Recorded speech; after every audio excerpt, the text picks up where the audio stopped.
God's good to us, amen. Amen. Thank you, Lord. Heavenly Father, we do thank you, Lord, for this day that you've given us. God, your mercy, your grace. We thank you for this day, Lord Jesus. We ask you, God, to protect and lead us and guide us and direct us, Lord, in all of your ways, Lord Jesus. That we can ever do your will, Lord, and know what your desire is for us, Lord Jesus. We ask you to allow your Spirit to be in our church this morning, God, and we can worship you and love you in Jesus' name. Lord, for all of these things, we give you praise. For all these things, we give you honor, Lord. For all these things, we give you glory. In Jesus' name we pray. Amen. Amen. Thank you, Lord Jesus. Let's worship the Lord, sing.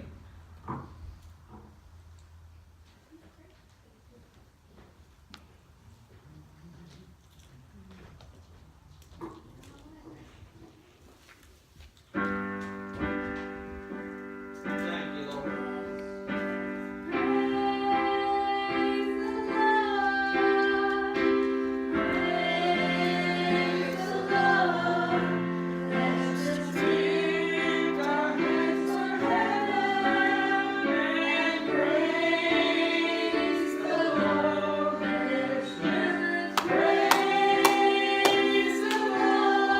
Praise you, Jesus.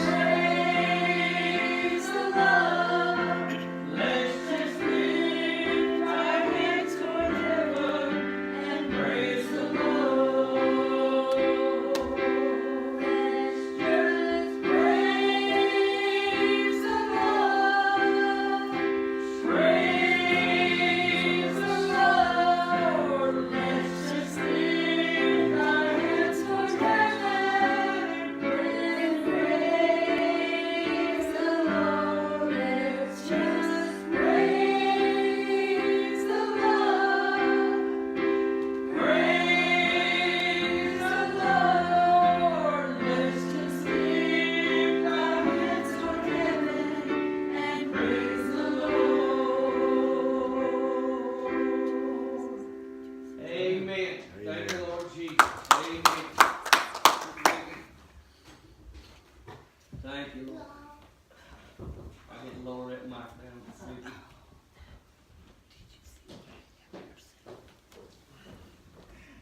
Thank you, Lord Jesus. This morning I'm going to talk to you about fix your focus. Huge grapes are huge men. In our Bible reading in the past few weeks, we've read about this. If you'll go with me to Numbers chapter 13.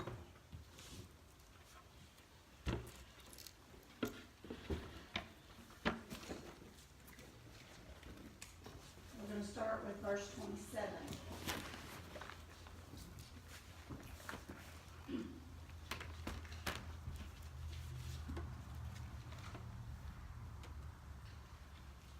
And they told him and said, We came into the land whither thou seest, and surely it floweth with milk and honey, and this is the fruit of it. Nevertheless, the people be strong that dwell in the land, and the cities are walled and very great. And moreover, we saw the children of Anak there. And the Amalekites dwell in the land of the south, and the Hittites and the Jebusites and the Amorites dwell in the mountains, and the Canaanites dwell by the sea and by the coast of Jordan. And Caleb stilled the people before Moses. He said, Be quiet. And said, Let's go up at once and possess it, for we are able to overcome it. But the men that went up with him said, We are not able to go up against these people, for they are stronger than we are. And they brought up an evil report of the land which they had searched unto the children of Israel, saying, The land through which we have gone to search it is the land that eateth up the inhabitants thereof. And all the people that we saw in it are men of great stature. And there we saw giants, the son of Anak, which come from giants. And we were in our own sight as grasshoppers, as so we were in their sight. Perception's a funny thing. Usually it's your experiences that that give you your perception. When Marty and I were dating, he came to Mississippi to see me, and my grandparents lived across the street, across the road. And Marty loves fish. He was asking my papa if there were any fish in that pond. And my papa said, I ain't gonna tell you.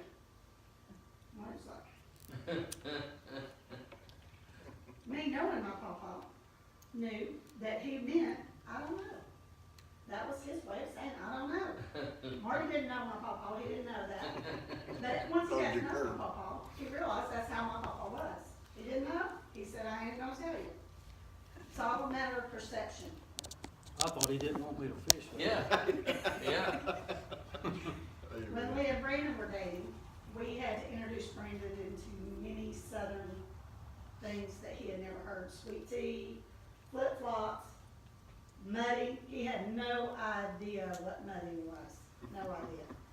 And I still don't think he's ever experienced it. There's some people you just can't get southern ways into. It's interesting how two people can experience the same thing and come to totally different conclusions. Right.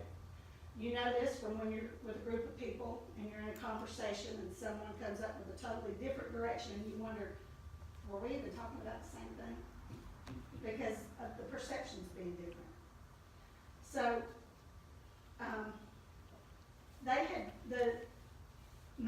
God had told Moses, send them up and let them check out the land. Right.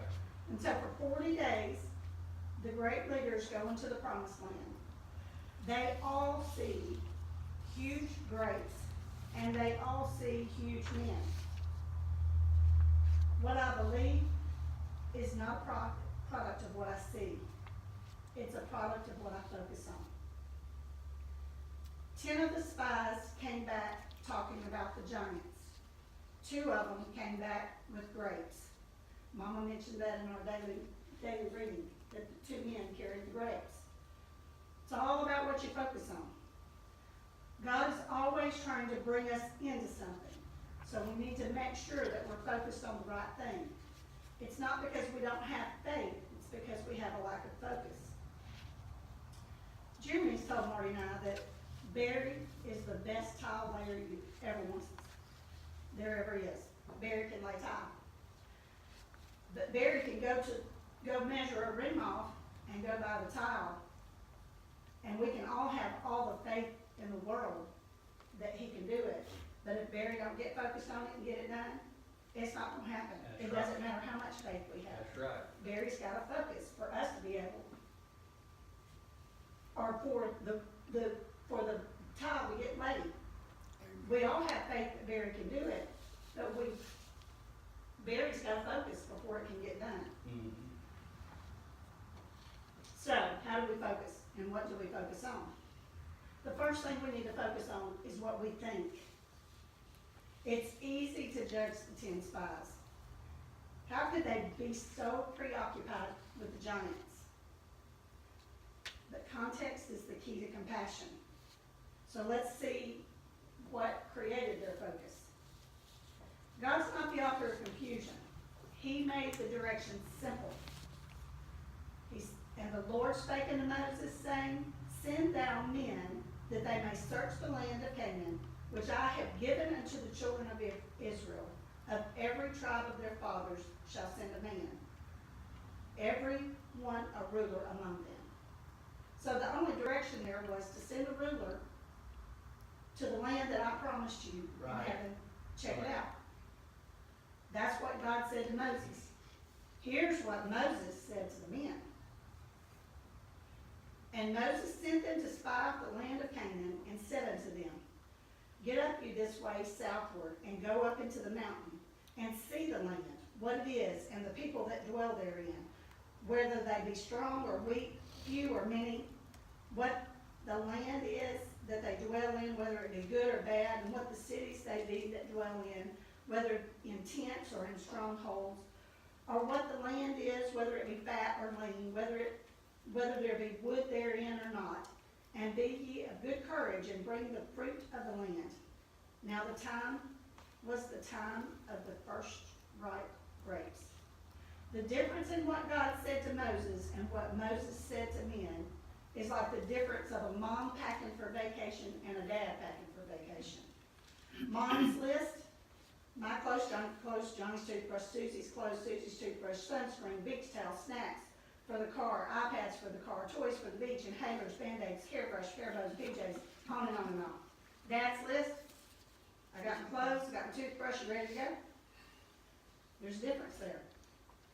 Moses had them considering things that God never asked them to think about. Is it good or bad? What cities do they dwell in? Tents or strongholds? Fat or lean? Wood or not? Wood there or not? No wonder they were thinking about armies, giants, and walls. Mm-hmm. Our self-consciousness is a product of our failure to be God-conscious. When I start thinking about things that God never asked me to think about, then I start undermining the very confidence that He gives me to plan for what He has for my life. We do what Moses did all the time. We add complications to things. God gives us simple instructions, and we add things to it to make it hard. Focus on our thoughts. If God hasn't said it, I don't need to think about it. So the first one is focus on our thoughts. The second one is focus on what we hear. There are things we don't need to hear. Right.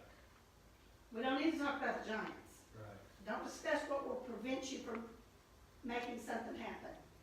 If Barry spent all day long saying this is preventing it, this is preventing it, this is preventing it, Barry would never get any tile in it. He just has to make it happen. Right. He has to go get it, go make it happen. There are voices in our lives that will talk us out of what God has called us to do. Be selective in what you hear, but focus on what you hear. Let me ask you something. If someone came into your house with a bag full of leftovers and started pouring it all over your floor, would you stand there? No, you wouldn't. I bet you wouldn't. There's some things we need to say no to when people start talking to us about things that are not of a good report.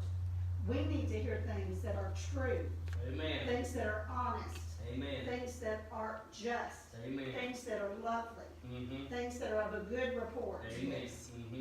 Faith comes by hearing, Mhm. and hearing by the word of God. By the word of God. We don't need people to talk us out of the battle. God is with you, and you can do this. So first, we focused on our thought. Then we focused on what we've heard, what we hear. Third, you need to focus on what you say. Only say things that are true, things that are honest, things that are just, things that are lovely, things that are of a good report. Think about it before you say it. What you say is a reflection of what you believe. I can look at a very real situation but come to a very false conclusion. We undermine the faith we need to do it by the words we say. Let's look at Numbers 13 and 32.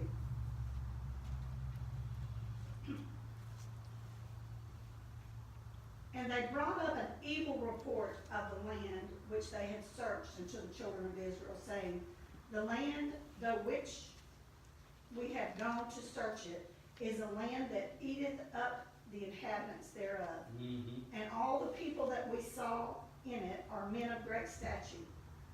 The more they talked about the negative, the more it grew in their minds. Right. They completely forgot about the promise and the grace. Negativity grows unless you focus on stopping it.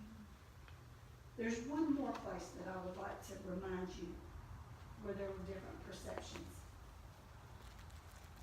And that was with the two thieves. If you turn to Luke 23, 39 through 45.